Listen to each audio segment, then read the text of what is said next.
Hi, everyone. I'm Kathy Minahan, President of NACD New England. Thank you for joining us for this incredibly terrific virtual program, so timely in so many ways. Climate and Sustainability, Risks and Opportunities. Before we get started, we have a couple of housekeeping items. First, a reminder to remain muted throughout the program and to use the chat function to pose questions. No need to wait until the Q&A portion of the event to submit questions.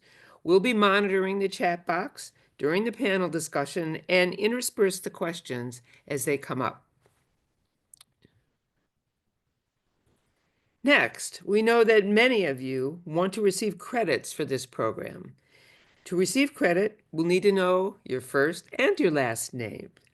Please make sure that your full name is visible on your Zoom window.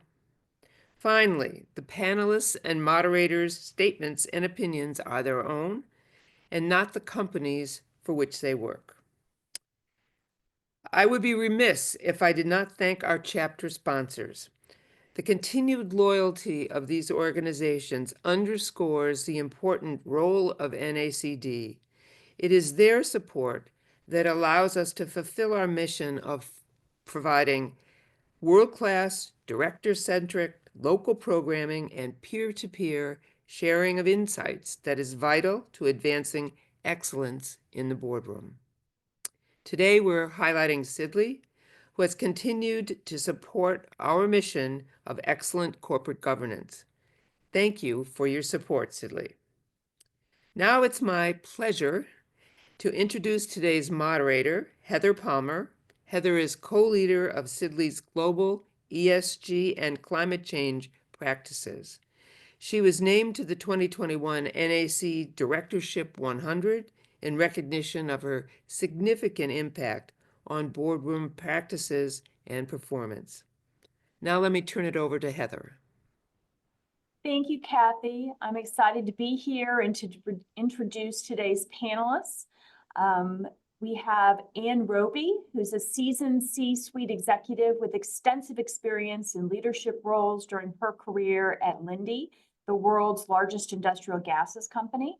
She serves on multiple boards focusing on operational excellence and sustainability and has been recognized for her contributions to engineering and sustainability. Tom Stricker is a Group Vice President of Carbon Neutrality and Regulatory Affairs for Toyota Motor North America. He serves on the Executive Committee of the Alliance for Automotive Innovation and formerly served as the first chairman of the board of Auto ISAC Inc.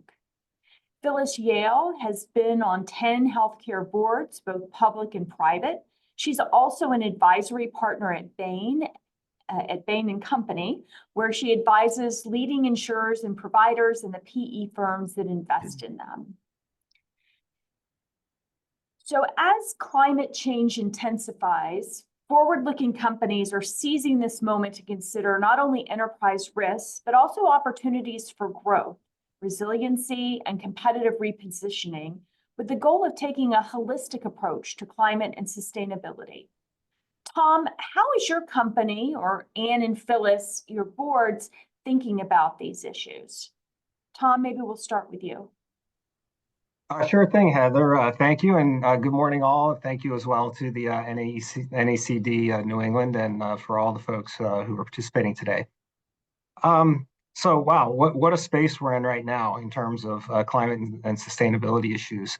The question is interesting in that I feel for our company right now, it's less about seizing the moment and more about improving upon what we've already been doing for decades in the climate space, and really built around kind of respect for people and respect for planet, which are two of our fundamental tenets of our company. We have had an environmental action plan, both globally and within North America, going on 35 years. We do 5-year environmental action plans, and we're on our 8th. We're developing that right now. And the action plan sets objectives and goals and targets across all aspects of our business. Not only the vehicles that we make, but throughout our supply chain, our manufacturing, and so forth. And it's quite broad, and it is quite holistic from an environmental standpoint already. And of course, aligned with what we're trying to do globally. And generally, it falls into three categories, kind of carbon, which is certainly a big one, and a lot of focus of today. Also around circularity, which as we get into the world of batteries and other things where we're going to need to look even more at the value chain that we can derive and drive from circularity, including waste management. That's another sort of key aspect of what we're doing. And then biodiversity. And we get a lot of questions about, why do you care about bees and butterflies? And hopefully I don't need to do too much educating on this call, but we are very much into the biodiversity issue. Lots of amazing and great things come out of wetlands and forests and all sorts of other things that we need to sustain life, to make medicines, and to do a lot of other things that have an impact on society. Within Toyota in North America, we have a very large environmental working group, and my team runs that, and we have like 50 to 60 people from around the company, from supply chain to purchasing, all of our plants, legal, and so forth. And that's the group that gets together and develops these action plans. We try to be very transparent around what we're setting as goals and objectives and reporting to the public on those. So I think it's not about seizing the moment as much for us as it is about looking at where we are and what's changing and how to adjust what we're doing, to get the best outcomes we can get. And how about for the boards that you sit on? How are you thinking about these issues? Yeah, I think first I should say one of the things that most boards are very concerned about right now is compliance with the changing regulatory landscape and the confusing regulatory landscape. But putting that aside and understanding that that is kind of a necessary distraction, the focus has really been in three areas. One is resilience, ensuring that we are facing in the near term the impacts of climate change. So as we look at our capital investments, as we look at where we currently have assets, how protected are they? What can we do to make them more resilient? The second is engaging with customers. And if there's one thing that is continuing to add pressure and opportunity for us, it's our customer bases. And engaging with customers to develop solutions to their problems that can help them address their climate goals, as well as to allow us to grow our markets and perhaps get better margins for our products. So that's a big focus. And that's where so we have the defensive, we have the growth, and then finally it's on employee engagement, right? How can we get our employees on the same track? Most of our employees want to do what's right for the planet. They want to contribute in a meaningful way. So how do we harness that energy and allow it to really spark innovation for new products, as well as help us to reduce our resource usage? And I've seen that work in many different places. And I recommended calling it sustainable productivity, because it actually, as you start measuring all of our sustainability metrics, it gives you an opportunity to say, okay, how can I meaningfully reduce my energy use, water use, things such as this. And we recognize employees who come up with great ideas around that area.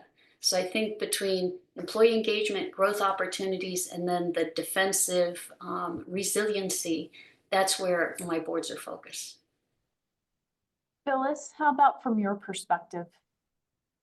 Well, as board members, we always are balancing worrying about the downside and yet seizing the upside. And so we do worry about both. Anne used the word resiliency, and in the healthcare world, that is one of the key risks. So if I think about, so I'm on two public boards at the moment, both in healthcare. DaVita is in the business of providing dialysis services, so life-saving, life-sustaining treatments that if a patient goes, without treatments for too long, it really affects their health.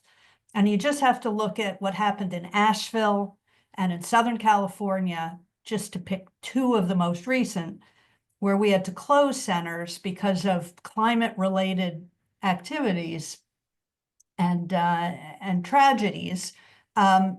These patients needed to be cared for immediately nearby in their home or in another center. And so we need to be incredibly nimble in these circumstances. We don't have time to sort of reopen the existing center. And we take care of, frankly, the patients that our competitors care for if they can't. So this is a critical risk that's embedded in our ERM process. Bristol Myers Squibb, a big pharmaceutical company, similarly, we integrate comprehensive climate risk assessments into our enterprise risk management framework, which is not theoretical. It is real. We need to keep our labs, our manufacturing sites, our clinical trial sites up in this world. The other major risk, again, Anne mentioned it, which is compliance, but disclosures, et cetera. We'll probably talk more about that. I won't go into that, but we are mindful of that. But what we have learned over time is there's opportunity as well. So if I just think about scope 1 and scope 2 emissions, scope 1, we've implemented a lot of programs that have saved money by changing our operations. In fact, those of you who are based in Boston or know Boston well, BMS has put up a new building in Cambridge. You see it as you drive south on 93. As you approach the Zakim Bridge, it's on the right with Sanofi and others. But that's a LEED Platinum building, and we are saving energy, 16% of our energy costs and 32% of our water, et cetera. So anyway, taking the opportunity as we build new sites has been great for scope 1. And scope 2, both companies have implemented virtual power purchase agreements. In the DaVita case, it covers 100% of our US emissions. And it was so much savings, it was so material. We've had to mention it in our earnings call and call it out. And BMS has also covered 100% of our US, 75% of global. So there are opportunities, and we'd be remiss by not thinking about both sides of the ledger. Thank you. Those insights were very helpful to sort of kick off our program. And so now I want to drill down a little bit more into, some questions around climate and sustainability and how boards are thinking about these. What questions are they asking, or what questions should they be asking? So Tom, in your role as the Group Vice President of Carbon Neutrality and Regulatory Affairs for Toyota Motor North America, you're responsible for the company's US-based environmental sustainability strategy and projects.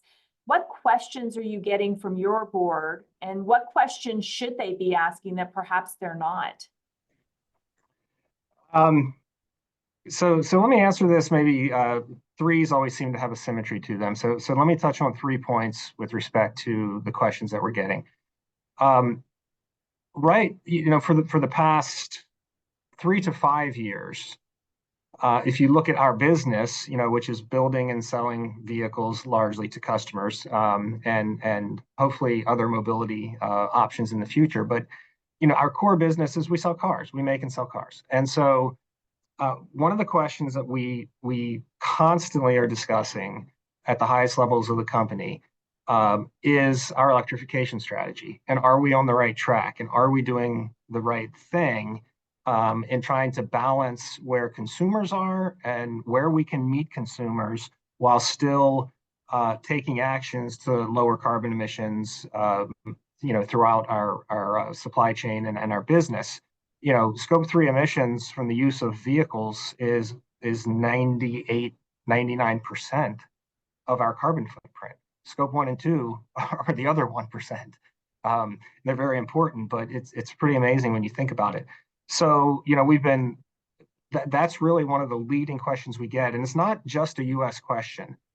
We are responsible for about 25% of Toyota's approximately 10 million vehicle sales per year. so we are a big portion of our global business, but it is a global question in Toyota Motor Corporation at the highest levels. We're constantly asking that question: is are we doing the right thing here? Lots of billions and billions of dollars of investment required to move towards greater levels of electrification. And we're building a plant in North Carolina. It's a $13.9 billion investment to make batteries. And so, look at the current political environment. Tax credits may be going away. These are very, very complex questions that we're asking ourselves. So that's one, and clearly there's an impact on climate from that. The second is we get the question: do we really have to comply with the European regulation in the U.S.? And that's a little bit of a joke, but it was brought up earlier. The real question that we are getting, though, is: are we prepared to submit everything that we're going to need to submit around mandatory data submission in the sustainability space, which of course goes beyond just climate, of course, with the European requirements and others, CSRD and so forth. So the short answer to that is we feel we are very prepared, particularly in the environmental space. As I mentioned earlier, we've been collecting data for 35 years. The difference is we're going from voluntary to mandatory. And there's a whole level of operating procedures, governance, data ownership, and frankly, IT systems that need to get put in place to be able to manage this. And then we, of course, have to connect that back to Japan because those are global reporting requirements. We do our share. We have to get everything to our counterparts in Japan to ultimately get to, in this example, to Europe. So I think the third question we are getting a lot of is, and by the way, it's not in a negative way as it may come across. It's, are we getting value out of what we're doing in this space? And again, I think it's a good question because that's the point of sustainability, right? We want to do good things, but we also need to have a profitable business that can continue to employ people, pay taxes, and all the other great things that come with having businesses. The good news there, I think, is the answer is yes, again, that we are getting value for this work. And the resiliency issue came up, and that factors in here as well. We're making money on some of our virtual power projects. We're offsetting. When you build an auto plant in a region, you can't just go in and say, "Oh, we'd like to change the grid here. We don't like that it's coal." Now that's a decision when you site, of course, but we've had plants in the ground for decades now. So those are some of the top three issues that we're getting asked, I think, right now. And any questions that perhaps you haven't been asked yet, but you think that maybe boards should be asking around, climate or sustainability? Well, if allow me to put my North American hat on, and the answer is yes. So, our board is Japan-based as a global company. And for us here, water is a scary issue for us in the future. Our country has a number of water-stressed regions. Manufacturing automobiles, and particularly painting them, requires a lot of water. It's an expense. It's going to become more of an expense. And, there's many, many other needs for water besides my company's need for that water. And we're trying to get a little bit more traction because, like in Japan, it's really not that big of an issue for them. And so that's something we wish we were hearing more questions about. What are we doing on the water side of the the environmental sustainability issue? So we're trying to kind of be the tip of the spear now for the rest of the company globally around, a greater recognition and kind of action-oriented mindset on water. Sure, and we have an audience question for you, Tom, and that relates to how are you integrating your reporting, whether it's CSRD, ISSB, and others, across your various operating regions? So are there specific systems or software that you're using? You may not know, but just kind of how are you thinking about, you talked about IT and IT systems. Do you have, how have you guys been integrating that? Well, in the constant Toyota philosophy of Kaizen, which means continuous improvement, that is something that we are continually improving. So Zero Board, M2030, we've looked at Fig Bytes. On the environmental side, we've been collecting this data. We've been as unsophisticated as emailing spreadsheets from manufacturing facilities to my team, you know, with power, with power consumption and billing and things. But we are much more automated now. The systems are getting integrated in, you know, at the regional level. And then, you know, I think systems like Zero Board, for example, are what we're looking at in terms of then consolidating from all the different global regions into one system. Great. So Anne, I want to turn to you for a moment, and based on your C-suite experience in the industrial sector, and you also serve as an independent director on several boards in the industrial and technology sectors, how have you seen approaches to climate risks and opportunities change over time? And what have been the primary drivers of that change on the boards in which you serve? Yeah, great question, and great to follow Tom on this issue as well, because I think I've been involved in this for about 25 years, starting around the year 2000, where the company I was working with, Praxair, started getting a lot of inquiries from what I call boutique investment firms around carbon disclosure. And we saw the emergence of things like the Carbon Disclosure Index, the Dow Jones Sustainability Index, and really led by IR, we started activity to really just try to account for our carbon footprint. Fast forward 20 years, we were still trying to get the data right, to be quite honest. It's not easy. So when we think about what questions board directors should ask, what I learned from that experience is, are we really confident about the data? And systems have changed. The more we can integrate that in, the better. But so if we go back 25 years, it was really boutique investment firms trying to differentiate ourselves with a select group of companies, customers, primarily in the consumer electronics value chain, who were beginning to set expectations about carbon disclosure and carbon footprint. Fast forward a little bit, it became more of a broader investor issue, a much bigger employee issue, where in order to attract employees, you had to certainly have all of the commitment to environment that our employees would expect. And so it really pivoted from that. And then I would say about 5 to 10 years ago, it was several investment groups had it as a requirement, right? And it really got the attention of management and the boards when that happened. It became a regulatory issue.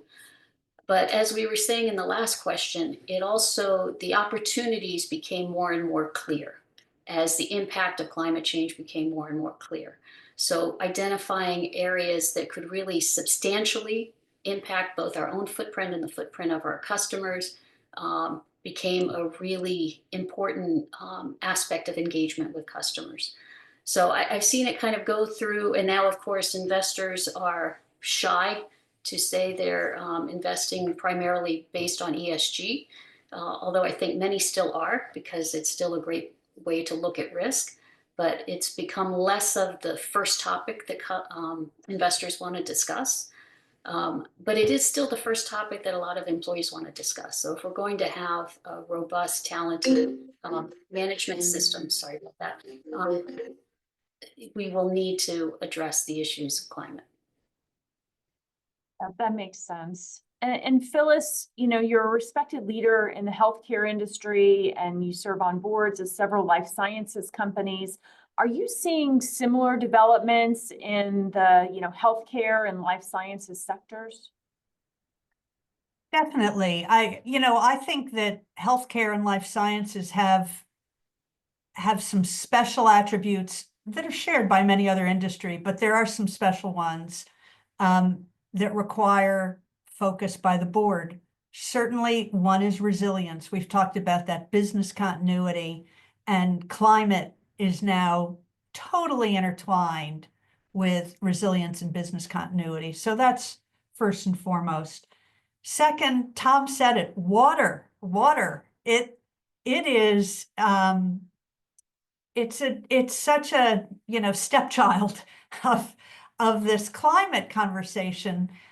But in the healthcare industries, it can be quite a vital resource and something where we can really make a difference. So dialysis, for example, hopefully you guys aren't familiar with dialysis, that nobody in your family has to go through it, but there's a tremendous amount of water used in the dialysis process. And very much part and parcel of our business strategy, we are trying to move dialysis from a clinic to the patient's home. And it uses different kinds of water. We're further investing in equipment that will hopefully use less water. So there's a business strategy that happens to coincide with using less water. Bristol Myers Squibb also is focused on water. So that'd be a second sort of plank that's, I think, highlighted by healthcare companies. The third, and I assume Tom is going to resonate with this, the third is industry coalitions and supplier engagement. There is a supply chain, let's say in the pharmaceutical industry, that is quite specific and very dispersed. And if you want to change your supply chain, it's helpful to have the whole industry work together to do so. And so, contract manufacturers, BMS has stood up a program with its suppliers to give them resources, information, tools to decarbonize and move along their journey. And so we've now worked with a couple hundred vendors in this regard.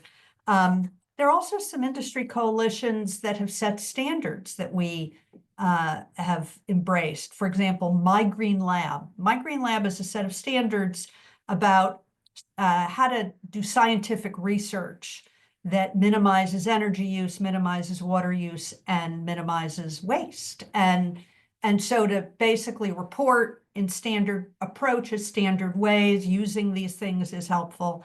And then in Europe, we are part of a coalition, BMS is part of a coalition around single-use plastics, which we want to recycle. And if you want to recycle, they need to be decontaminated, and you need to get everybody using the decontamination process if you're going to get the recycling folks to accept it. So Tom's nodding. I'm sure a lot of this is true in your industry and others, but industry coalitions are quite important, specifically for scope 2 emissions and other kinds of waste. So I'll stop there, but I did want to bring in these sort of pre-competition kinds of coalitions, which I think are going to be essential if we're really going to move the needle.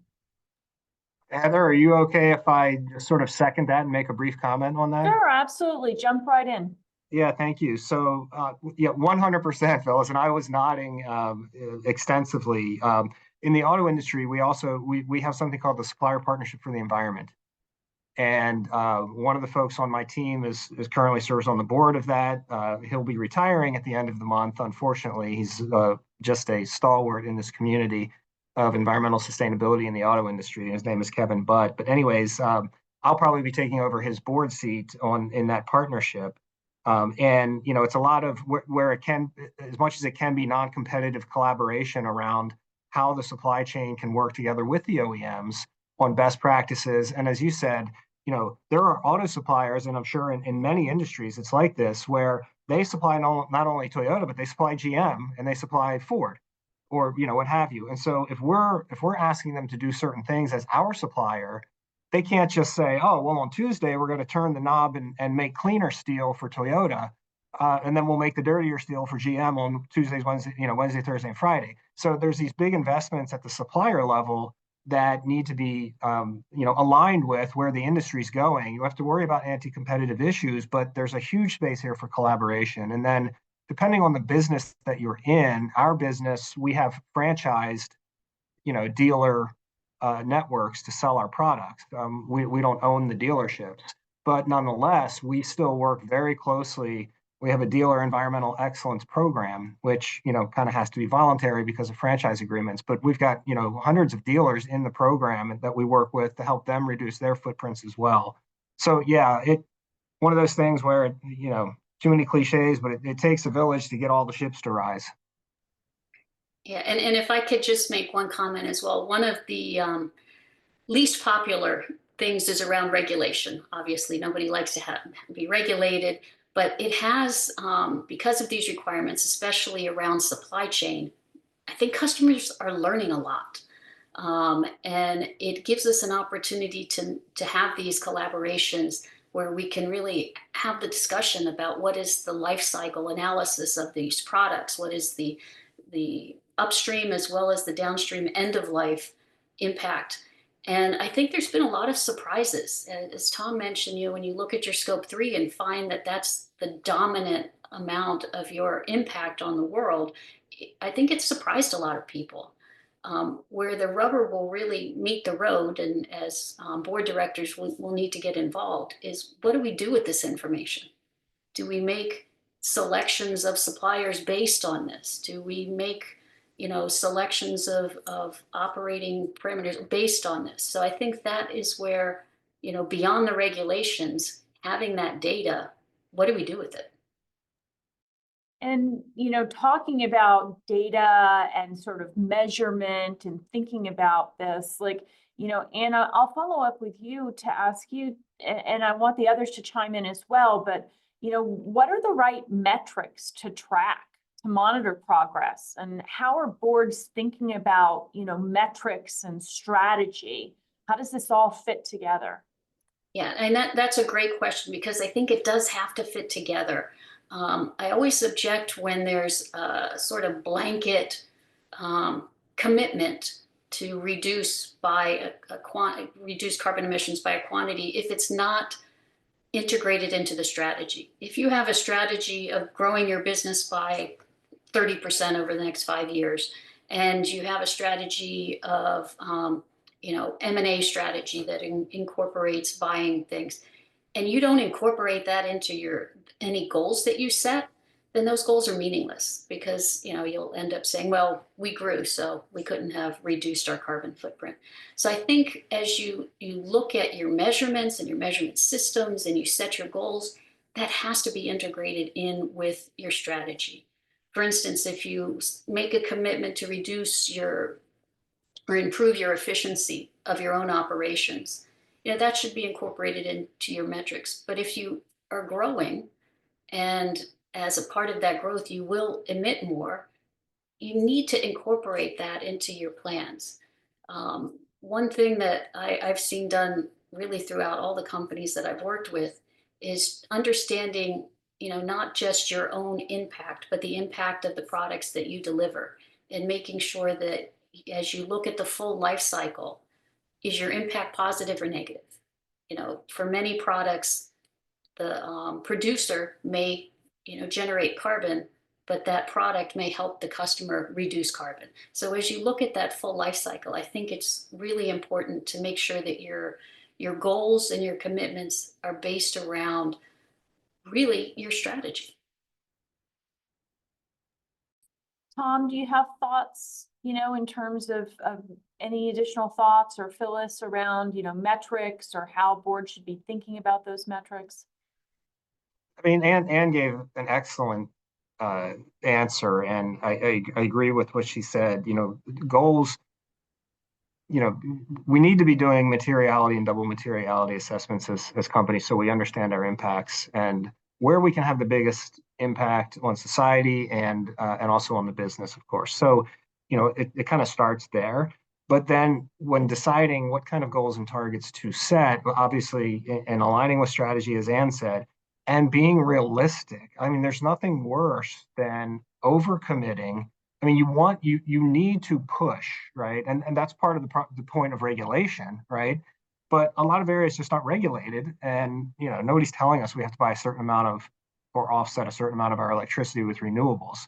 But when we set these targets, they've got to be realistic, and because what ends up happening is, like, nothing deters the desire to do something again and again than failing at it again and again, right? And so you want to push, but you also want to be able to have some semblance of success. And if, for example, as Anne said, you're not incorporating your growth, you're going to fail, and then you're going to get reamed for it by, all manner of different stakeholders for, either just failing to deliver on what you promised, or for not being realistic in the first place. So one other point that I'll add, that was a lot of reinforcement of what Ann said, I think, but one other point that I'll add is that, for example, the regulatory requirements like CSRD, what we've been sharing within our company, because I made the joke, why do we have to comply with the European regulation? But what we're selling inside the company is data is a gold mine. And if we're being forced now to collect certain data we didn't collect before, or collect better data than we've collected, or collect data in new areas and pull it all together to look at a more holistic view of our company, a more holistic story on where we are on these issues, once you have this data, you can do all manner of improvements, whether it's across, how you're dealing with your team members, how you're dealing with your business. So, that's the other thing we're trying to do to kind of keep some of the momentum. I mean, it's a regulatory requirement, so, we've got to do what we've got to do. But the upside is, it's data is gold. I'll add a simple thought, which is, as a board, the metrics you're asking for are, what are our goals? Are we meeting them or not? I mean, it's pretty straightforward. Both of my companies embed ESG scorecard generally, certainly climate in particular, in compensation. It's about 10% of our bonus in both cases. And so it's critically important to set realistic goals, to make them have teeth, and to measure it. But, to Tom's point, I think about metrics as there's some things that you have to track because you are required to. There are some things you want to track because they're part of your goals, like water and other things. They're more optional. And then there are those sets of things that will bring insight to the first two categories. And it's, as Tom said, it's gold. I mean, it's insight. So, the fact that BMS tracks 10 categories of scope 3 emissions, it's just insight in terms of exactly what's the lever we can pull and so on. So I think boards generally don't need to get into all that detail. You might want to make sure that they're doing that detail. What a board needs to know is, have we set the right goals? Are we achieving them? And making a decision about whether you pay.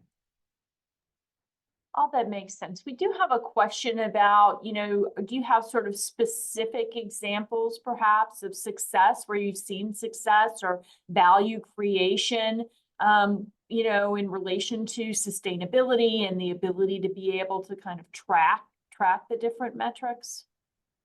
I don't know if anyone wants to share in terms of, have you have you seen a reduction in costs perhaps related to, reduction in energy costs or something related to that? Yeah, I mean, I mentioned that, VPPAs have reduced costs significantly, and in a very material way. Operational changes have saved money. So yes, we look for ROI and those get reported. I'll let the others weigh in. Yeah, I'll echo the same. The most direct impact that you can see is on your cost reduction, right? If you're reducing energy impact or improving energy efficiency, you're reducing your cost, right? You're becoming more cost efficient. And I've seen that throughout all of the companies I've worked with. And I think it's even if you look at securing power purchase agreements for solar, what I've seen, and maybe you've seen other things, but it often it fixes a price and reduces volatility in your energy costs, which has also come at a great benefit to the company. So I think there's lots of ways in which focusing on these metrics and looking for ways to improve them can drop right to the bottom line. I think, in fact, most of them drop right to the bottom line. Yeah, I would agree. And on the VPPA side, we're actively participating in that market and that space. And interestingly, it doesn't require capital from us, and all the benefits that you mentioned. That we're doing both wind and solar, depending on where and what makes sense with different projects. Efficiency. I mean, we used to. I remember when I first joined the company in 2001, I was kind of intrigued to hear that we do these things called treasure hunts at our manufacturing facilities, and they actually dedicate time of non-production time to have people just go around and snoop, and just finding compressor leaks is like massive savings in costs. Reusable packaging, there's a hurdle cost to get into that kind of thing, but not only is that saving us a ton of money, over in the long run, but it's saving our suppliers money. And, we want healthy suppliers, right? Because we can't risk not being able to get what we need to build a car. So our interest is not only in our own financial stability and our impact on the planet, but also ensuring that our business partners, view the world the same way and are able to take the same kinds of actions, and we can learn from each other. Because the last thing we need is for a supplier to not, if you have 30,000 parts in a car and you can't get one doorknob, you can't build the car. And this is also quite relevant in the compliance area, because with a supply chain that massive, we have 600 to 900 suppliers just that supply our North American vehicles, tier 1, 2, 3, and so forth. If there's one compliance problem at one supplier, be it an environmental compliance problem or some other, and we can't get that part, it's not as easy as people think to just go find another doorknob. There's so much quality testing and paint match and just all these things. So it goes back to that sort of a community that we talked about earlier in the relationship with the suppliers. But some of these things can also be cost savings for our business partners, which is just good for us as well. I want Yeah, to. and if I could just, Oh, I'm go sorry, ahead. if I could just mention another initiative that really dropped to the bottom line. And I like the term treasure hunt. We used to call them SWAT teams, which has a bit more negative connotation. But just establishing what zero waste is for a site, and recognizing sites within our portfolio that had zero waste. It really, again, sparked a lot of innovation amongst employees to identify where we were wasting product. Maybe it was easier to throw it away or send it to the landfill. But when they really started thinking about it, we found a lot of really great opportunities to recycle materials within the same site, find other uses for it, find other markets for it, actually, and really drop right to the bottom line, and longer term make that site more resilient. And if I could add one more thing, from an engineering perspective, when engineering new facilities, especially facilities that will be in water stressed area or in areas that might be subject to hurricanes and things like that, really going into it and designing for resiliency has allowed us to operate through some of the more dramatic climate issues that we've had in the last few years. So I think going into it from the very beginning and understanding the risks that are there and being open to changing design parameters, I think is really important. Yeah, all that's really great, insights, and we really appreciate it. I want to switch gears just a little bit to more, to focus on the board itself. So Phyllis, where does responsibility for climate and sustainability, sit within your boards? Is there like a specific committee? So some companies, in my experience, some companies have incorporated these, responsibilities within existing board committees. Others have created a new committee, standalone committee. From your perspective, where does this sit with the boards, that you're on? Thanks, Heather. They are not separate committees for my boards, both public and private. Climate is managed as part of ESG, And ESG does not have its own committee. Generally, it is monitored / governed by NomGov to ensure that it is being handled properly, but it is considered the role of the board as a whole. And so NomGov makes sure comp is dealing with whether we want to compensate based on ESG achievement. Audit is obviously focused on disclosures and assuring those disclosures are accurate. So NomGov monitors, but it is owned by the full board. I'll also say that I think on both of my public boards, it is such a distributed responsibility operationally. You know, DaVita has 3,000 sites of service, give or take, in the US. And, you know, somebody in each of those sites of service needs to deal with the recycling.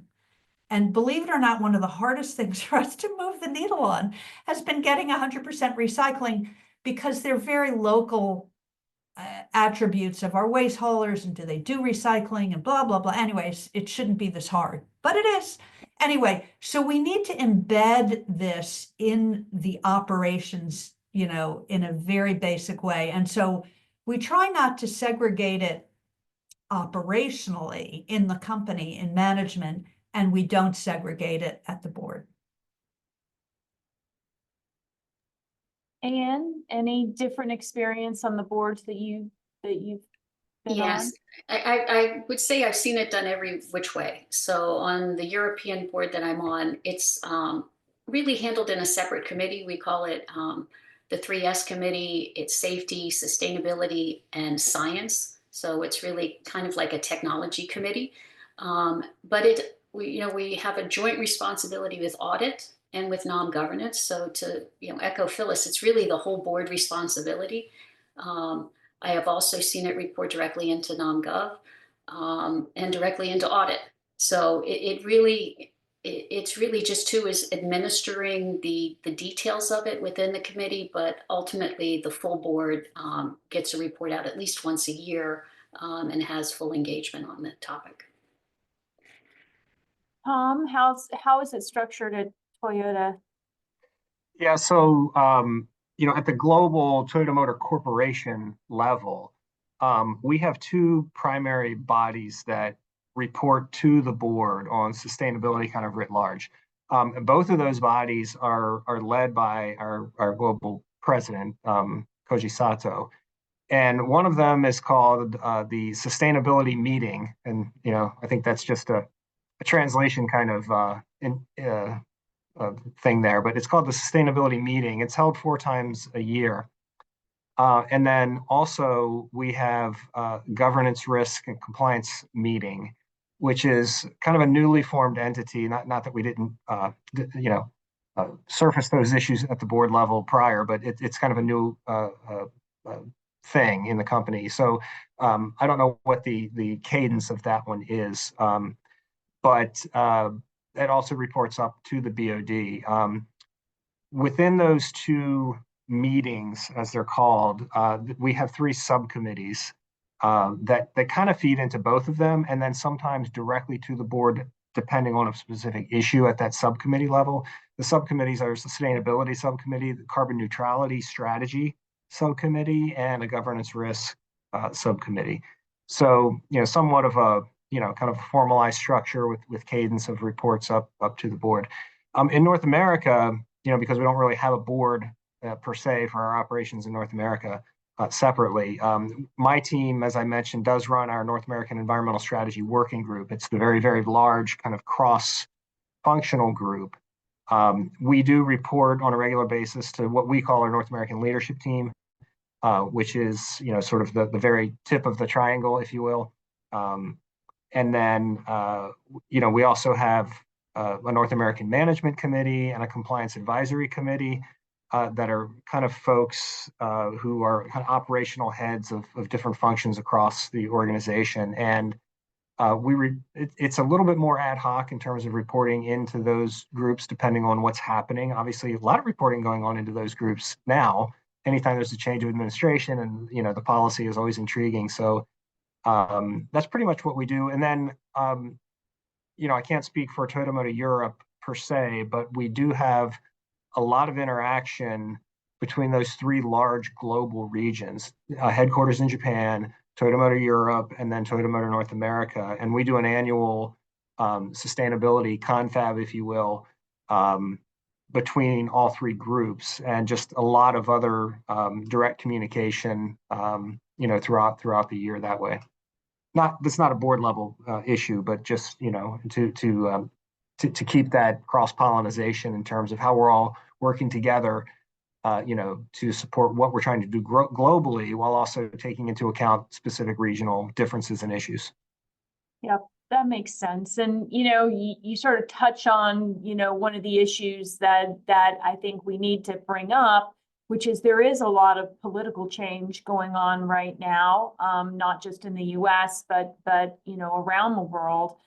There has been a lot of focus in the US on, President Trump's executive orders and rollback of some of the federal, climate policies. As are your companies and boards, have they started thinking about, are there changes in strategy? Has any of the, sort of changes that have been happening, in light of the new administration, has that been kind of a topic or something that boards are thinking about, around climate and sustainability in particular? I don't know who wants to start us off on that. I'd be happy to start. The companies I work with are all global companies that do business in Europe as well. So the pressure's not off when it comes to reporting. So that hasn't changed. I think it's also important to recognize that simply saying that climate change doesn't exist doesn't make it not exist. So all of those same risks are there. So it would be irresponsible for a board not to continue to address those risks. And I think that's how we're thinking about it. If there's any pause in reporting requirements, frankly, I think that's welcomed. It gives us a chance to step back and really improve the data, improve the reporting. One change I would say is some companies are considering actually investing in Europe rather than the US for some projects that are really climate related projects where they think they can get better subsidies, better customer base for those products, rather than investing in the US, which had more subsidies and things like that. So I would say that's the only significant change. From my side, same answer, no change. And it's for two reasons. One is on my companies, our sustainability strategy has been part and parcel of our business strategy. And so business strategy continues. The second is if you do business in Europe, you've got the same reporting requirements. But, it's interesting, DaVita's entire ESG strategy is aligned with our business strategy, and the landscape around the S issues, the social issues, started to shift 5 years ago. But, our S goals are around health equity. In BMS, it's health equity in clinical trials as well as in inclusivity. And so for 5 years, we could have been wafted back and forth, but no, it is part of our business strategy to improve the quality of care we offer, and to, in BMS's cases, make sure our medicines are accessible to developing world, et cetera, et cetera. There are a number of topics that are embedded, and that's part of the business strategy. So if your sustainability strategy is not a side thing, but it is core to what you're doing anyway, no change. Yeah, for Toyota, we're in the same place. No change. We've been a little bit of an outlier in the automotive industry. Let's go back to where our emissions are, right? And it's all about the cars, right? And electrification and so forth. And we've been viewed as a bit of an outlier, I think, because we haven't made a lot of large, probably undeliverable pronouncements around around this topic. And it's the reason is quite simple. It has nothing to do with not thinking electric vehicles are fantastic vehicles with low emissions. And it has everything to do with having everybody drive an electric vehicle may not be the best and quickest way to reduce emissions from our sector. And let's think about what it costs to buy a car and what it, the price differential, or at least the cost differential. I mean, prices are a function of government subsidies, manufacturer subsidies, and so forth.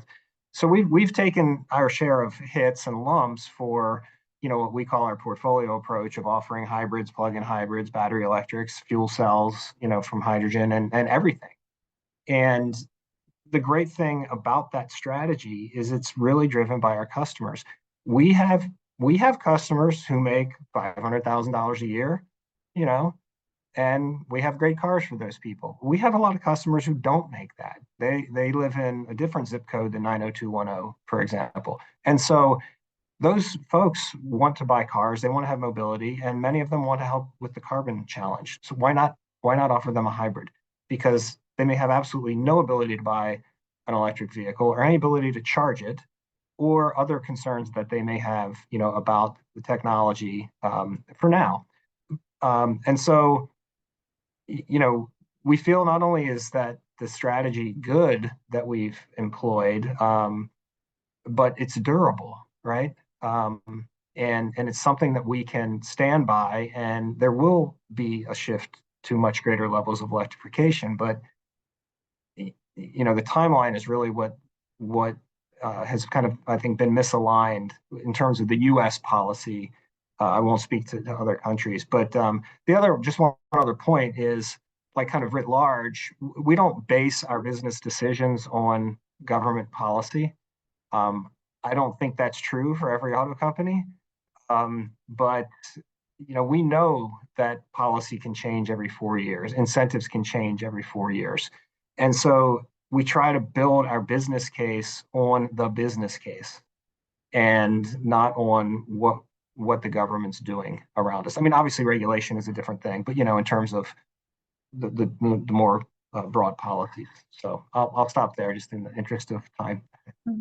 Yeah, and that all makes sense. And I think that you've all touched on this in terms of, sort of the global perspective, if you will, and have alluded to the fact that, right, it's not just, even if you're a US company, that, you may be subject to rules and disclosure requirements related to climate and sustainability outside of the US, right? We've seen, in the EU with the Corporate Sustainability Reporting Directive, the Corporate Sustainability Due Diligence Directive, Asia Pacific is starting to be more active in terms of disclosures that are required around climate and sustainability.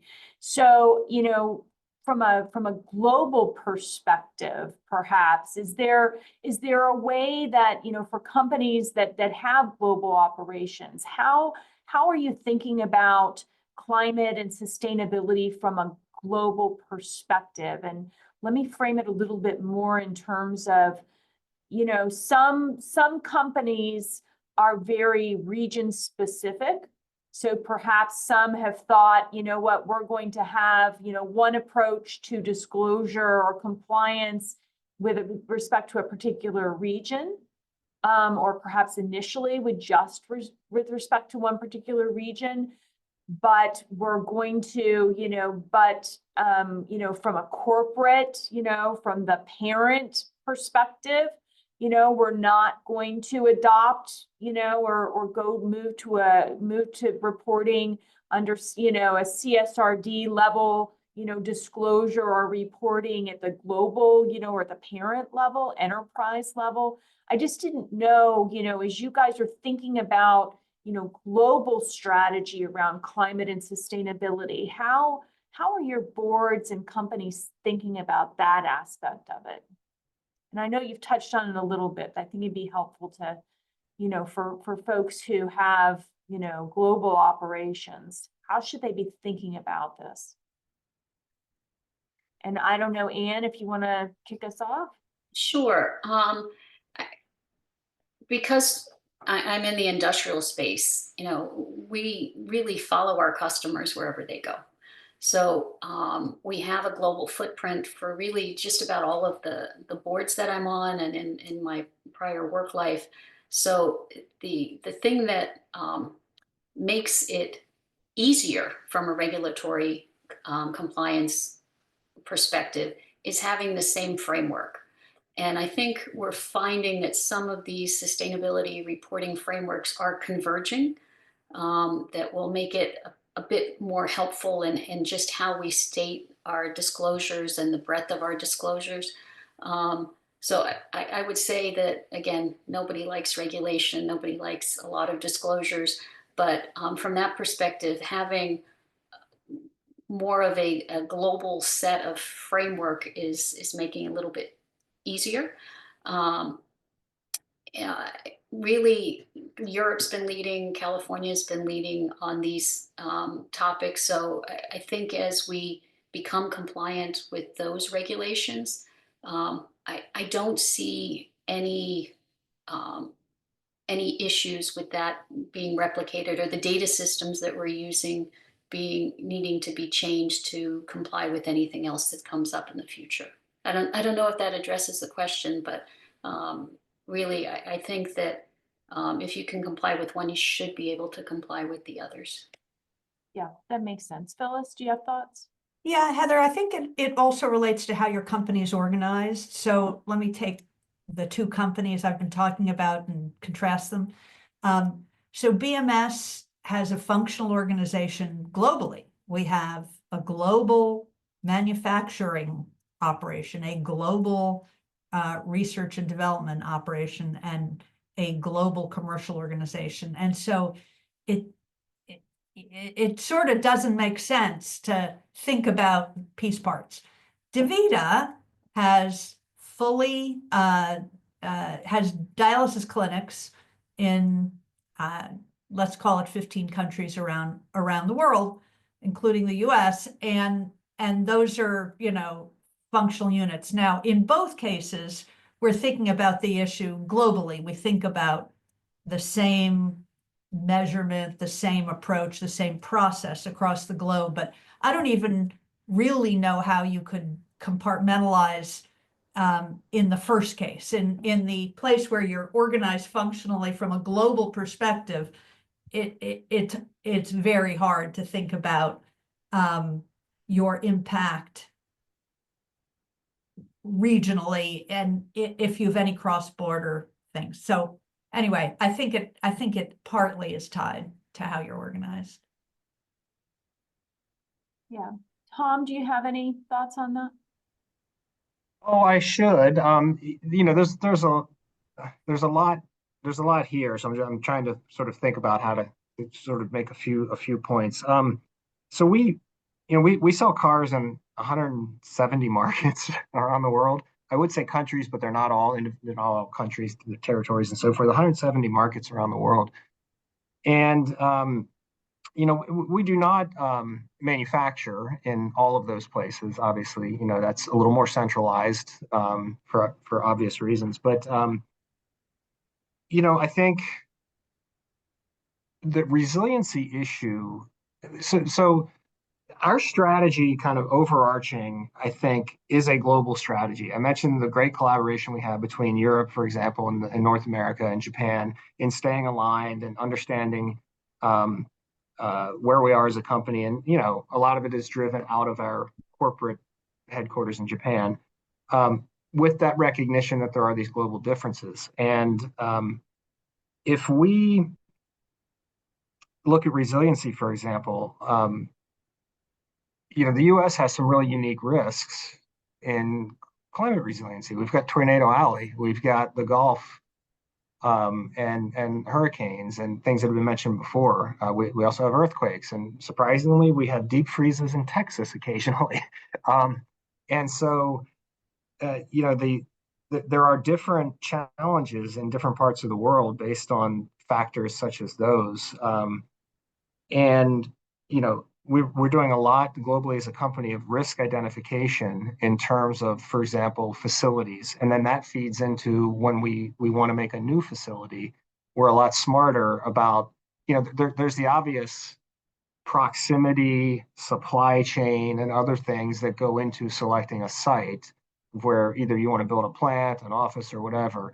But now, we have a lot better information, a lot more internal analysis around some of the risks, just that we've learned over the years in terms of making those decisions. So that resiliency point is one that keeps coming up in this discussion. I also agree. I think it might have been Anne. Apologies, Phyllis, if you said this, but in terms of consistent regulation and frameworks on the data reporting, I think I agree. It's sort of converging. When it comes to regulation, particularly in our case of our products, because that's where we feel the pinch, so to speak. It's really not that consistent. I mean, Europeans tend to follow the Euro emissions standards and so forth. The U.S. kind of has its own thing. Australia's kind of doing what the U.S. is doing, and so are Canada and Mexico, and then Japan and other parts of Asia are kind of doing slightly different things. And ideally, you'd like to have one set of regulations, but I just don't think that's in the works. I mean, the UN does work in this space too, obviously, but it's hard because vehicles are driven differently in different markets, and different types of vehicles are desired in different markets. And it's difficult sometimes to make a regulation that would be consistent. So what we try to do is strive for at least kind of consistent testing procedures and protocols, and then the thresholds that a country picks might be different. Maybe maybe their population generally can't afford a car that has 8 airbags, but at least the crash testing should be the same, right? So, anyways, I'm not sure it's a great answer to your question either, Heather, but those are a few thoughts that I had. No, I think it provides great insights, right? And just it's all of the issues that companies and boards are grappling with when it comes to climate and sustainability, and the fact that we operate in a global environment, and so it's important for boards to be thinking, not only related to wherever their company was incorporated, right? Or maybe even where they have a majority of their employees, but thinking around, more globally and global operations and impacts on climate and sustainability that come from a global outlook. So I think that all of your insights were very helpful in that way. I want to turn now to Anne and Phyllis, because I asked Tom this question earlier, and I think that related to kind of what questions should boards be asking, and I want to pose that to the two of you as well. What questions should board directors be asking to drive climate or sustainability initiatives at their companies? I mean, it sounds like with all of the boards and companies that you've been involved with, they seem to be much further along sort of on the spectrum in terms of thinking about these issues. As Tom said, they've been collecting environmental data for 35 years. But how, if you're just starting, or you're just maybe at the beginning, or a little bit along, only progressed a little bit along the journey, what are some of the questions that boards should be asking about these issues? Well, I'm happy to start, Heather. First, I do think figuring out what the right goals are should start with, in our jargon, double materiality, but it's what's the impact on the planet and how much does it cost? And so what matters. I mean, I was fascinated with Tom's statement that, was it 99% of your footprint is scope 3? It's the product itself. Anyway, that's different than my world. But you need to know what your world is and what matters. So I think that's number one. what matters, what are the big drivers of impact on the planet, and what are the financial implications, because that helps you set your goals.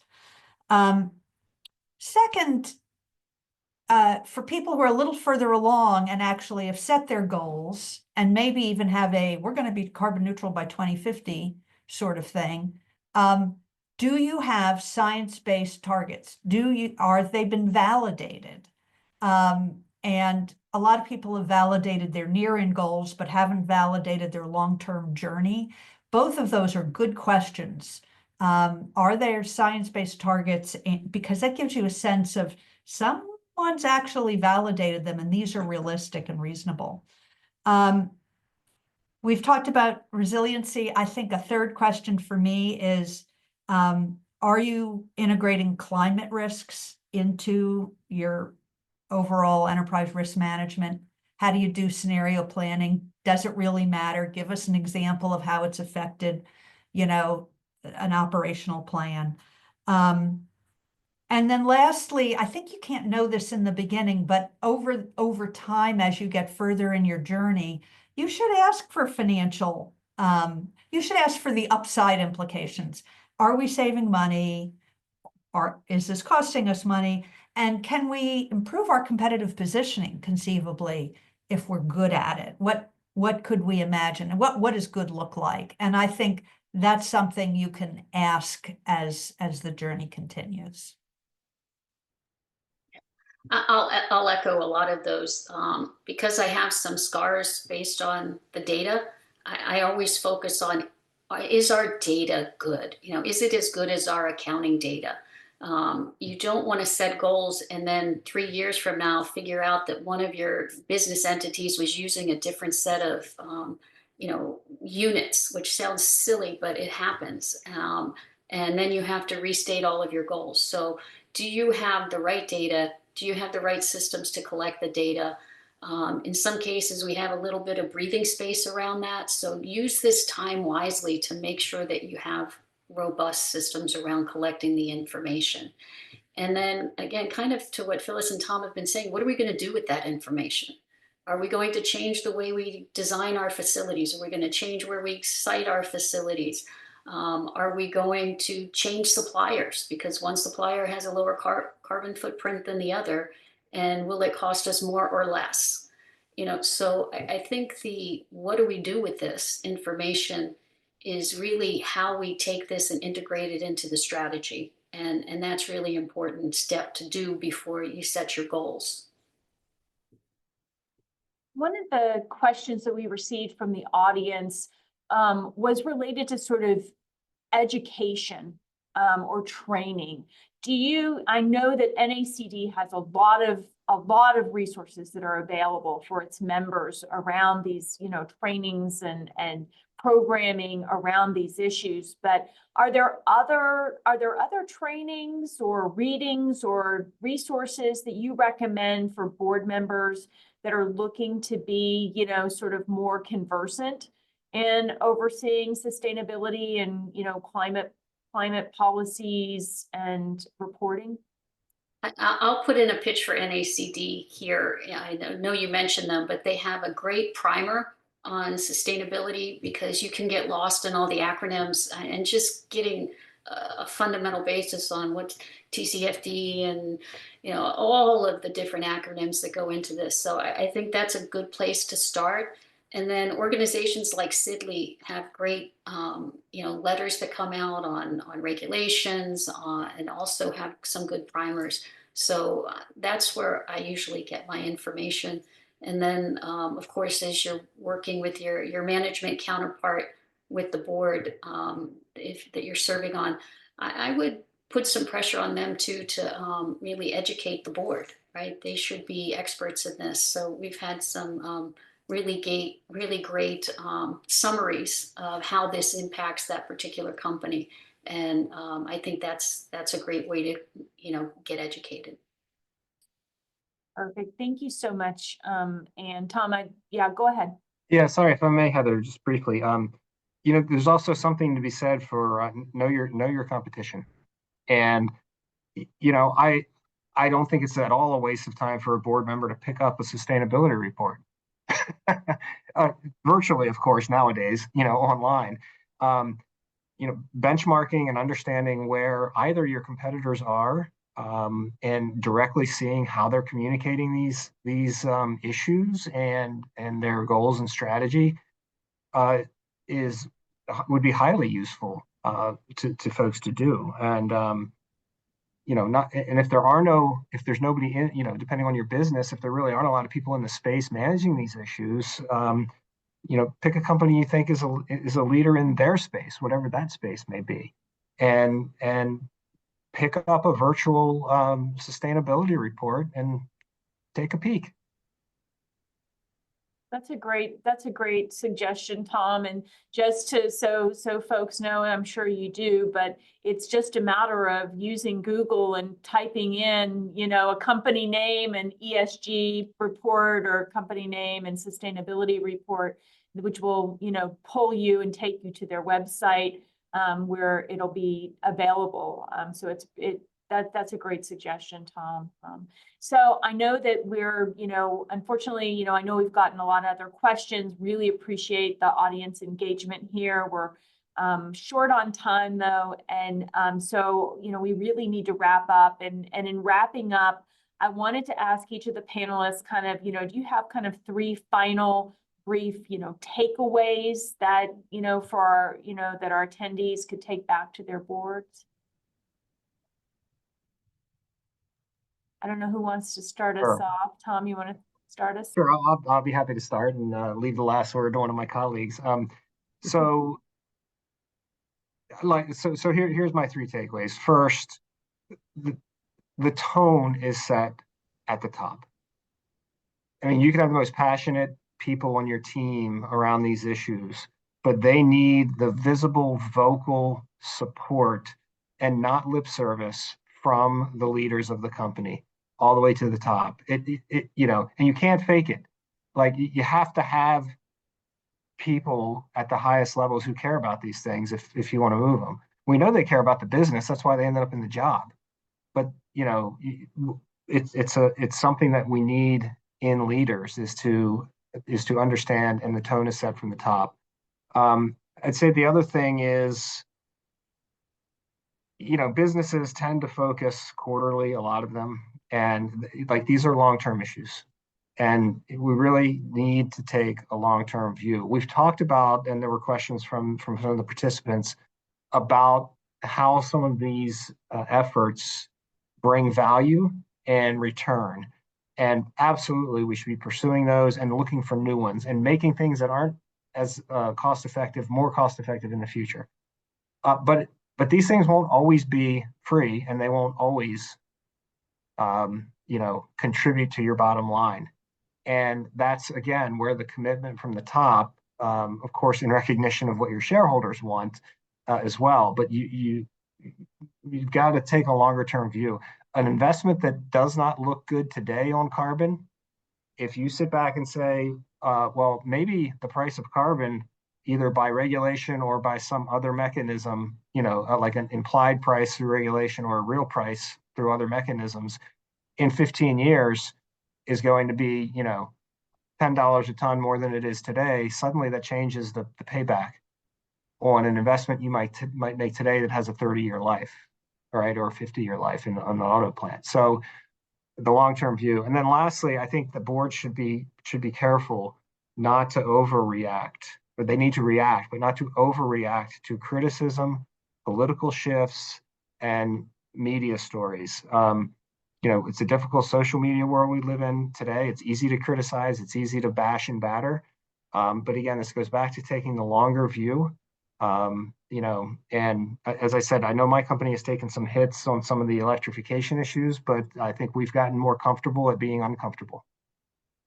And as long as you are aligned with your consumers and your strategy is sound, then, you have to take that long-term view. Yeah, I'll just echo a lot of that. It is a long-term view. It's important to discuss regulations and compliance, but that should not be the heart of the discussion around sustainability. You have to move beyond that and talk about where are the real risks that are impacting our company? How do we mitigate those risks? And where are the opportunities, especially around engaging with customers and suppliers, and most importantly, with your employees. So I think shifting that discussion from simply regulatory to opportunities and risk is really important. And implied in that is, what are we doing with all this data? How will it impact our decisions going forward?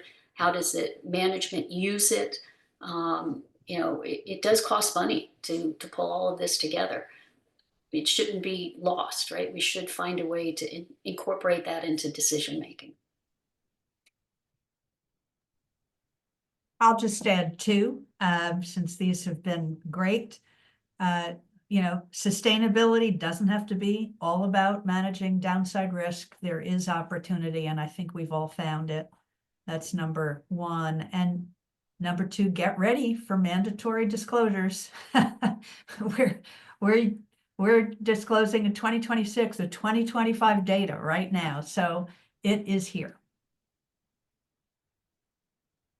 Yeah, I think that's an excellent point, Phyllis, and particularly, for US companies that the larger US companies that have operations in California, you're absolutely correct, right? Now is the time when you have to have the data systems in place and process in place in order to be able to start collecting that information around your scope 1, scope 2, scope 3 emissions, for example, and be in a position to prepare a climate-related financial risk report, because those deadlines are, in 2026. And we're also seeing legislation that's being considered in New York, the state of New York, in this legislative session that's very similar to the legislation that has already been passed in California. So it's definitely a time, as Anne was saying, it can't all be about compliance.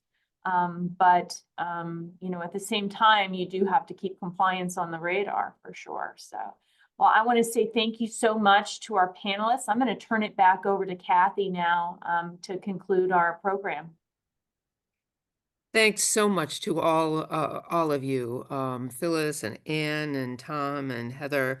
I mean, I think this has been one of the most insightful programs that we've had, and amongst many insightful programs that we have at NACD New England. There was mention made of some material from NACD National about this topic, and I know that Deb Rosenthal from our staff will be more than happy to get anybody copies of the NACD material if you're interested in it. For my own self, I've been fascinated in this conversation by the ways in which environmental issues are being addressed on the ground in competitive industries of all types. They're really important, but how you're actually addressing them and the long-term views that you take was fascinating. I also feel very validated for the several hybrid Lexus cars that I have owned. So with all of that in mind, I want to also talk to the audience here about the program calendar that we've got scheduled at NACD New England through September. We hope you're going to enjoy them, and will join us at one or more of our upcoming events. Just mention a couple of them. February 18th, I have a special interest in this one. It's a fireside chat with Brookings Institution economist Ben Harris. I'm doing the questioning, he's doing the chatting, so it's going to be fun, I think, and there are no dearth of issues, to say the least. Then on March 4th, we'll host another virtual event, Governance of Not-for-Profits in a Changing World. Now, I don't know about you, but I've got a couple of for-profit boards, but a lot of not-for-profit boards. And I always say, some of them pay me, the for-profits, some of them I pay, the not-for-profits. So I think this is going to be really interesting. And then save the dates for our day-long programs this year. Our Aspiring Public Company Director Program will take place on April 16th at KPMG. And the advanced topics for experienced public directors will take place on June 10th at Foley Lardner. So some in-person programming, which is, always, I think, very effective. Got to take the survey. I know everyone's sick of surveys, but we really need your input. There is a link here on the chat. There's a QR code right now on your screen. And we'll be sending it to you in our follow-up email as well. Please take a moment while this is clear in your mind to fill it out. Doesn't take very long, and it's really useful to us as we think about our programs over the years. So thank you all for attending. It's been a fabulous panel, and the questions from the audience have been terrific too. So thank you all and have a great day.